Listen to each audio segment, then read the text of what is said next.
Hi friends, ಸ್ವಾಗತ ನಿಮ್ಮ story master Kannada YouTube ಚಾನಲ್ಗೆ. ಇವತ್ತು ನಾವು ಮಾತನಾಡೋದು ವಿಶ್ವದ 7 ಅದ್ಭುತಗಳಲ್ಲಿ ಒಂದಾದ ತಾಜ್ ಮಹಲ್ ಬಗ್ಗೆ.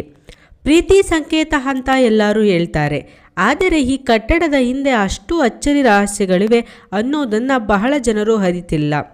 ಇಂದಿಗೂ ಆ ರಹಸ್ಯಗಳ ಉತ್ತರ ಯಾರಿಗೂ ಸಿಕ್ಕಿಲ್ಲ. ಇವತ್ತು ನಾವು ಆ ರಹಸ್ಯಗಳ ಒಳಗಿನ ಕತೆ ಕೇಳೋಣ. ತಾಜ್ ಮಹಲ್ ಕಟ್ಟಡದ ಇತಿಹಾಸ ಹೇಳೋದು ಕೇವಲ ಪ್ರೀತಿಯ ಕತೆ ಅಂತ ಜನರು ನಂಬ್ತಾರೆ.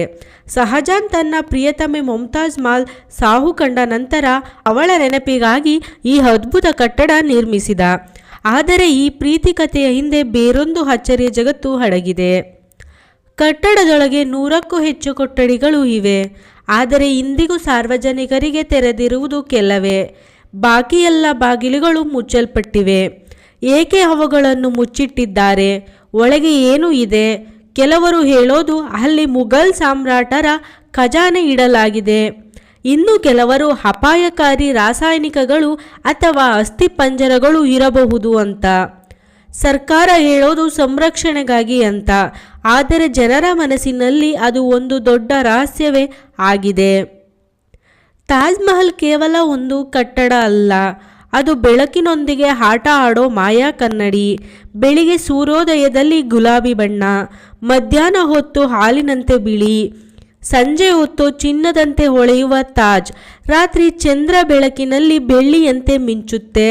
ವಿಜ್ಞಾನಿಗಳು ಇದನ್ನು ಕೇವಲ ಬೆಳಕಿನ ಪ್ರತಿಫಲನ ಅಂತ ಹೇಳುತ್ತಾರೆ, ಆದರೆ ಜನರು ಈ ಬಣ್ಣ ಬದಲಾವಣೆ ಮುಮ್ತಾಜ್ ಪ್ರೀತಿಯ ಪ್ರತಿಬಿಂಬ ಅಂತ ನಂಬ್ತಾರೆ. ಅವಳ ಸೌಂದರ್ಯ ದಿನದ ಪ್ರತಿ ಹೊತ್ತಿನಂತೆ ಬದಲಾಗುತ್ತಿತ್ತು. ಅದೇ ಬಣ್ಣ ಬದಲಾಯಿಸುವ ತಾಜ್ ಮಹಲಲ್ಲಿ ಕಂಡುಬರುತ್ತಿದೆ ಅನ್ನೋದಾಗಿ ಕೆಲವರು ಕತೆ ಹೇಳ್ತಾರೆ. ಇದು ಜನರಲ್ಲಿ ಇನ್ನೂ ಹೆಚ್ಚು ಕುತೂಹಲ ಮೂಡಿಸುತ್ತದೆ. ಆದರೆ ನಿಜಕ್ಕೂ ತಾಜ್ ಮಹಲಲ್ಲಿ ಒಂದೇ ಒಂದು ಕತೆ ಅಲ್ಲ, ಹಲವಾರು ಕತೆಗಳು ಜೋಡಿಸಿಕೊಂಡಿವೆ. ಶಹಜಾನ್ ತನಗಾಗಿ ಕಪ್ಪು ಬಣ್ಣದ ತಾಜ್ ಮಹಲ್ ಕಟ್ಟಿಸಬೇಕೆಂದಿದ್ದ. ಮುಮ್ತಾಜ್ ಸಮಾಧಿಯ ಎದುರು ಯಮುನಾ ನದಿಯ ಇನ್ನೊಂದು ತೀರದಲ್ಲಿ ತನ್ನ ಸಮಾಧಿಗಾಗಿ ಕಪ್ಪು ಮಾರ್ಬಲ್ನ ತಾಜ್ ಕಟ್ಟಿಸಬೇಕೆಂದು ಅವನು ನಿರ್ಧರಿಸಿದ್ದ. ಆದರೆ ಅವನ ಮಗ ಔರಂಗಜೇಬ್ ಅದನ್ನು ವಿರೋಧಿಸಿದ. ತಂದೆ ಹೆಚ್ಚು ದುಡ್ಡು ಖರ್ಚು ಮಾಡ್ತಾರೆ, ಸಾಮ್ರಾಜ್ಯದ ಹಣ ಹಾಳಾಗುತ್ತೆ ಅನ್ನೋ ಭಯದಿಂದ ಅವನು ಕಟ್ಟಡ ಆರಂಭವಾಗುತ್ತಿದ್ದಂತೆಯೇ ತಡೆಯುತ್ತಾನೆ. ಕೆಲ ಪುರಾತನ ದಾಖಲೆಗಳಲ್ಲಿ ಆ ಕಪ್ಪು ತಾಜ್ ಮಹಲ್ನ ಪ್ಲಾನ್ಗಳ ಉಲ್ಲೇಖ ಸಿಕ್ಕಿದೆ. ಇಂದಿಗೂ ನದಿಯ ಪಕ್ಕದಲ್ಲಿ ಅಪೂರ್ಣವಾದ ಅಡಿಪಾಯ ಸಿಕ್ಕಿದ್ದು ಇದಕ್ಕೆ ಸಾಕ್ಷಿ ಅಂತ ಜನರು ನಂಬುತ್ತಾರೆ. ನಿಜವಾಗಿಯೂ ಆ ಕನಸು ನನಸಾಗಿದ್ದರೆ ಇಂದಿನ ಜಗತ್ತಿಗೆ 2 ಅದ್ಭುತ ತಾಜ್ ಮಹಲ್ಗಳ ದರ್ಶನ ಸಿಕ್ಕಿರುತ್ತಿತ್ತು. ಮತ್ತೊಂದು ಕುತೂಹಲಕಾರಿ ವಿಷಯ, ತಾಜ್ ಮಹಲ್ ನಿಜಕ್ಕೂ ಮುಸ್ಲಿಂ ಶೈಲಿಯ ಕಟ್ಟಡವೋ ಅಥವಾ ಮೊದಲು ಹಿಂದೂ ದೇವಾಲಯವೋ ಅನ್ನೋ ಪ್ರಶ್ನೆ. ಕೆಲ ಇತಿಹಾಸಕಾರರು ಇದನ್ನು ತೇಜೋ ಮಹಾಲಯ ಅಂದರೆ ಶಿವನ ದೇವಾಲಯ ಅಂತ ಹೇಳ್ತಾರೆ. ಕಟ್ಟಡದೊಳಗೆ ಕಾಣುವ ಕಮಲಗಳು, ತ್ರಿಶೂಲ ರೂಪಗಳು ಇವೆಲ್ಲ ಹಿಂದೂ ಶೈಲಿಯ ಅಂಶಗಳು ಅಂತ ಅವರು ವಾದಿಸುತ್ತಾರೆ. ಆದರೆ ಇತರ ಇತಿಹಾಸಕಾರರು ಇದನ್ನು ಶುದ್ಧ ಮೊಘಲ್ ವಾಸ್ತುಶಿಲ್ಪ ಅಂತ ಮಾತ್ರ ಒಪ್ಪುತ್ತಾರೆ. ಈ ವಿಚಾರದಲ್ಲಿ ಹಲವಾರು ಬಾರಿ ನ್ಯಾಯಾಂಗ ಹೋರಾಟಗಳು ನಡೆದಿವೆ, ಪಿಟಿಷನ್ಸ್ ಹಾಕಲಾಗಿದೆ, ಆದರೆ ಅಂತಿಮವಾಗಿ ಯಾವ ತೀರ್ಪು ಬಂದಿಲ್ಲ. ನಿಜ ಏನು ಅನ್ನೋದು ಇನ್ನೂ ಬಗೆಹರಿದಿಲ್ಲ. ಈ ವಿವಾದ ತಾಜ್ ಮಹಲ್ಗೆ ಇನ್ನಷ್ಟು ರಹಸ್ಯಮಯನ್ನು ತಂದಿದೆ. ಅಷ್ಟೇ ಅಲ್ಲದೆ ತಾಜ್ ಮಹಲ್ ಹಿಂಭಾಗದಿಂದ ಯಮುನಾ ನದಿಗೆ ಹೋಗೋ ಒಂದು ಗುಪ್ತ ದಾರಿ ಇದೆ ಅನ್ನೋ ನಂಬಿಕೆ ಇನ್ನೂ ಜೀವಂತವಾಗಿದೆ. ಕೆಲವರು ಹೇಳ್ತಾರೆ ಆ ದಾರಿಯಿಂದ ಇನ್ನೂ ಅನಾವರಣವಾಗದ ರಹಸ್ಯ ಕೊಠಡಿಗಳಿಗೆ ಹೋಗಬಹುದು. ಅಲ್ಲಿ ಮುಮ್ತಾಜ್ನ ನಿಜವಾದ ಸಮಾಧಿ ಇರಬಹುದು ಅಂತ ಕೆಲ ಜನರು ಭಾವಿಸುತ್ತಾರೆ. ಆದರೆ ಈ ವಿಷಯ ಯಾರಿಗೂ ದೃಢಪಡಿಸಲಿಲ್ಲ. ಸರ್ಕಾರ ಅದನ್ನು ತೆರೆದಿಲ್ಲ. ಹೀಗಾಗಿ ಅದು ಇಂದಿಗೂ ಒಂದು ದೊಡ್ಡ ರಹಸ್ಯವಾಗಿಯೇ ಉಳಿದುಕೊಂಡಿದೆ. ಅಷ್ಟೇ ಅಲ್ಲದೆ ಸ್ಥಳೀಯ ಜನರಲ್ಲಿ ಒಂದು ವಿಚಿತ್ರ ಕತೆ ಇದೆ. ಯಾರಾದರೂ ಆ ಗುಪ್ತ ಬಾಗಿಲುಗಳನ್ನು ತೆರೆಯಲು ಪ್ರಯತ್ನಿಸಿದರೆ ಶಾಪ ತಗುಲುತ್ತದೆ ಅಂತ.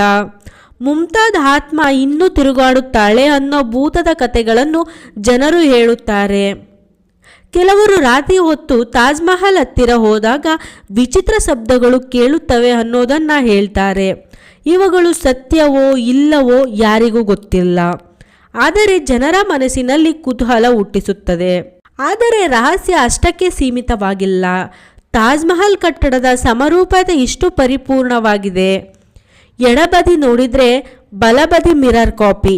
ಅದರೊಳಗೆ ನಿಂತು ಮಾತನಾಡಿದರೆ ಪ್ರತಿಧ್ವನಿ ವಿಭಿನ್ನವಾಗಿ ಕೇಳುತ್ತದೆ.